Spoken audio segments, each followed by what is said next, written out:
Hello and welcome to Cali Legends Media. I want to say thank you to all the subscribers. Anybody that hasn't subscribed to the channel, go ahead and hit that subscribe button down below. It only takes a second.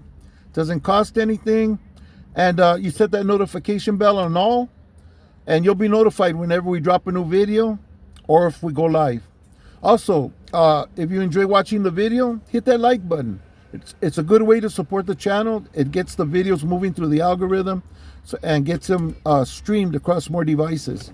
The more likes, they figure, hey man, that people might want to watch this, and it helps it get moving. Okay, so today I want to talk about what happened with Mara Salvatruchas and the Salvadorians that got deported from prison, and also the Valenzuelans. Okay, so you guys probably seen the footage where, you know, they bust these guys over to the airport, put them on a plane, flew them over to their country. Let's start with Mara Salvatruchas. They flew these guys to their country. As soon as they took them off the bus, man, you know how they move the inmates around over there. They grab them from the back of the head and bend them over and have them walk kind of like in a crouching position. They took them off the plane like that, put them on the bus. From the bus, took them down to reception, right? Their reception. Now, before we get into their experience any further, when you compare what they're dealing with over there compared to what they deal with being incarcerated in a prison in California or even in the United States, you know, for that matter,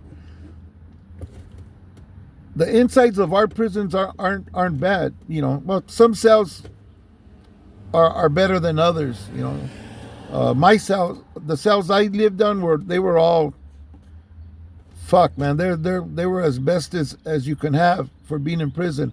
All my walls were painted nice, my shelves, my floors were waxed, you know, they look wet. My toilet, my sink, man, they were like mirrors. They were so shiny and polished, you know. And you know, I kept them nice. And when I moved to a new cell, for whatever reason, my first mission was to get paint, get wax, you know, get what I needed to polish the toilet and the sink. You know, every cell I got, man, I made it as clean and as nice as possible. Now, of course, you know, the food was much better before. But still, you know, the food, you go to eat at the chow hall, at least for breakfast and dinner, and sit down and have a hot meal, you know. You get your bed, and after you're there a while, you know, you get a couple of mattresses with some nice sheets and make yourself a pillow, and, you know, you end up sleeping in a pretty comfortable bed, you know. You have your TV, your hot pot, your radio, your CD player with your earphones. I hear now they got these tablets and video games, you know.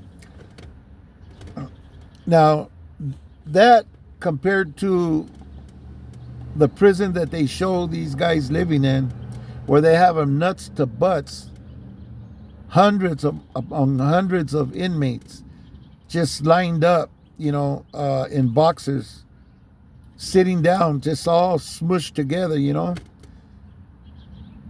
Everywhere they go, they're walked in that prone position. Even if they're not being escorted and they're walking by themselves, they have to bend down and crouch down that way when they're walking in line. And then they're housed in these these big day rooms, you know, just with a like overcrowded situation and condition, you know. All of them shaved. You know, night and day compared to doing time in a California prison or a prison in the United States, right? So they get these guys here from the United States and they send them over there. Now they're back in their country, who should take financial responsibility in housing them and have them be in prison over there instead of the taxpayers here in the United States paying to house them, and providing them with this fairly comfortable situation to do their time in, which includes getting training and going to school and college. And yeah, you're not doing all that in El Salvador. You're feeling it over there. So these guys, one of the things that I noticed when they got off those buses in reception, first thing that came off was the hair. A lot of them had long hair. No, man, they took it to the metal. Everybody gave them skin domes, and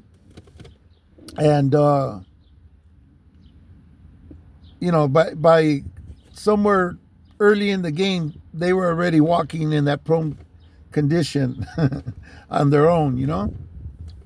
I'm sure it was a bit of a culture shock for those guys that were over here illegally in prison.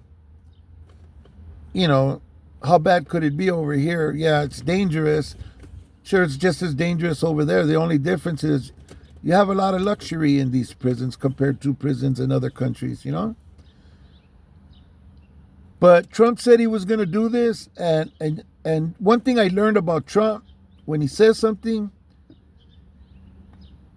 you could pretty much count on him doing it.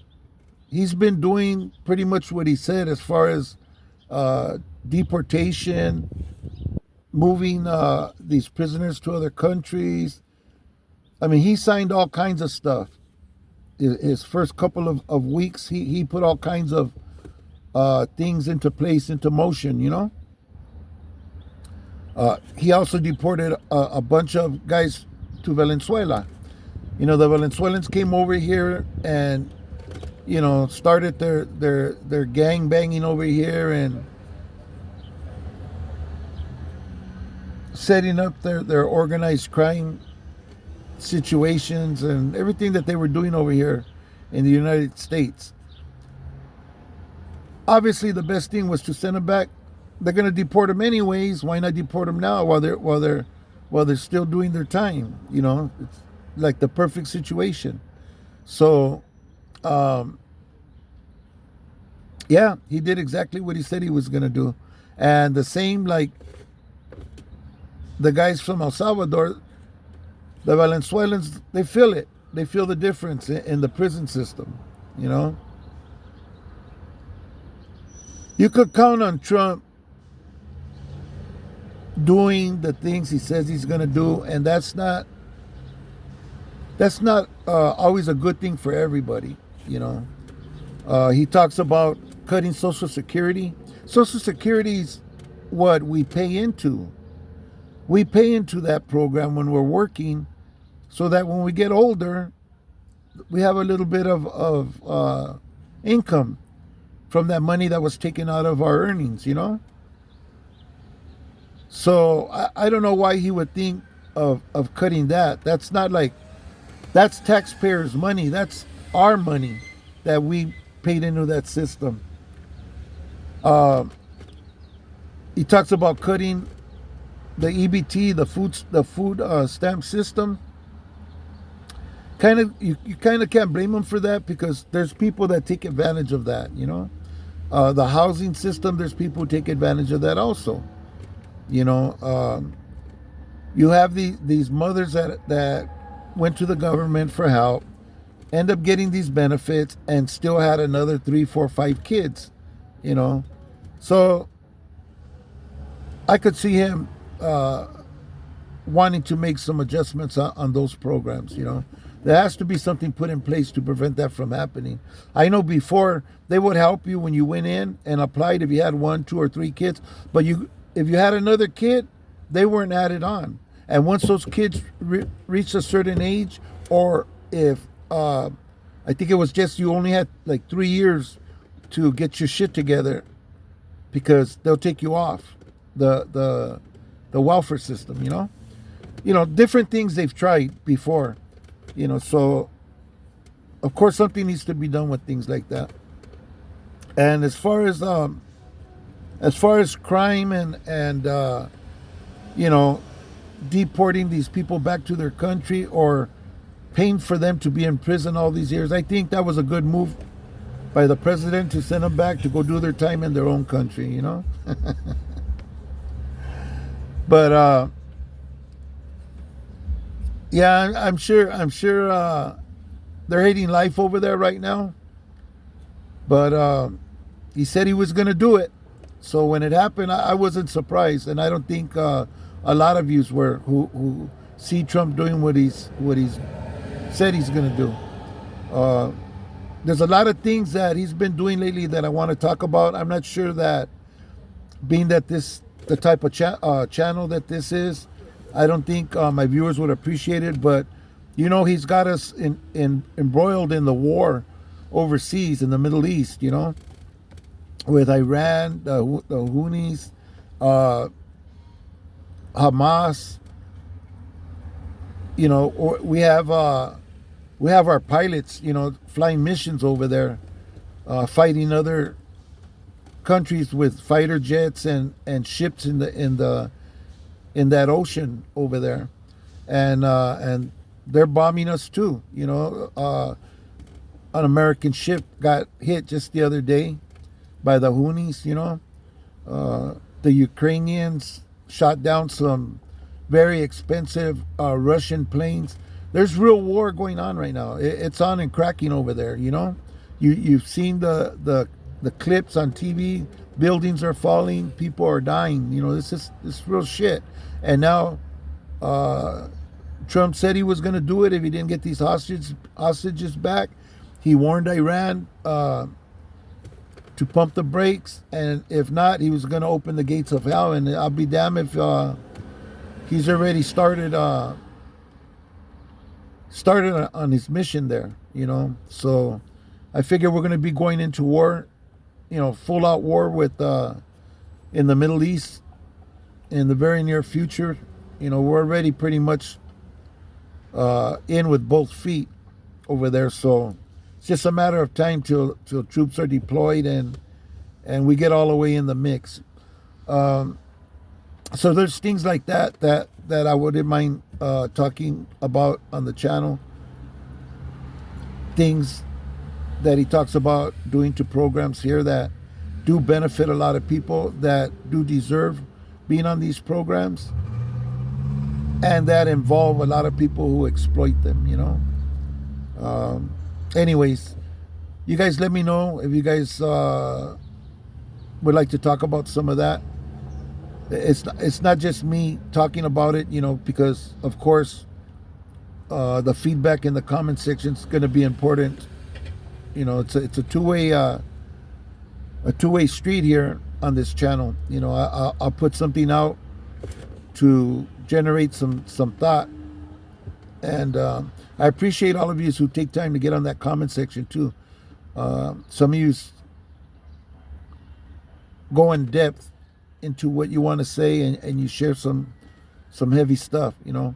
So anyways, you guys let me know if you want to hear some different type of content that involves what's going on with our country and with our president, and that affect us directly, as being citizens of the United States. But anyways, I'd like to say, good luck to all those people that got sent to El Salvador and to back to the Venezuelan prisons and stuff. But if you're gonna play, you gotta pay. You're gonna do the crime, you gotta do the time. Better over there than over here for us, because we have a big problem with the overcrowding in our prisons, and it costs us a lot of money to take care of criminals from another country, let them do that. That's my opinion. Anyways, I'm interested to see what you guys have to say about that in the comment section. I know this is something that was covered a while back, but I figure I'll get to it when I get to it. You know, a few channels talked about them. I didn't watch their channel. I don't know if I've repeated any of the information that they put out, but this is my my thoughts on it. Anyways, thank you for watching. People, stay free. Whatever it takes, man, to hang on to your freedom, man. You don't want to be behind those walls right now. It's crazy, and we never know what's going to happen with the government. You know, with all this stuff going on here and overseas. You know, got to be here for our families, just in case. You know, and to support our families if things get any tougher. Anyways, thank you for watching, people. God bless you. God bless your families. I hope to see you on the next one. Thank you very much.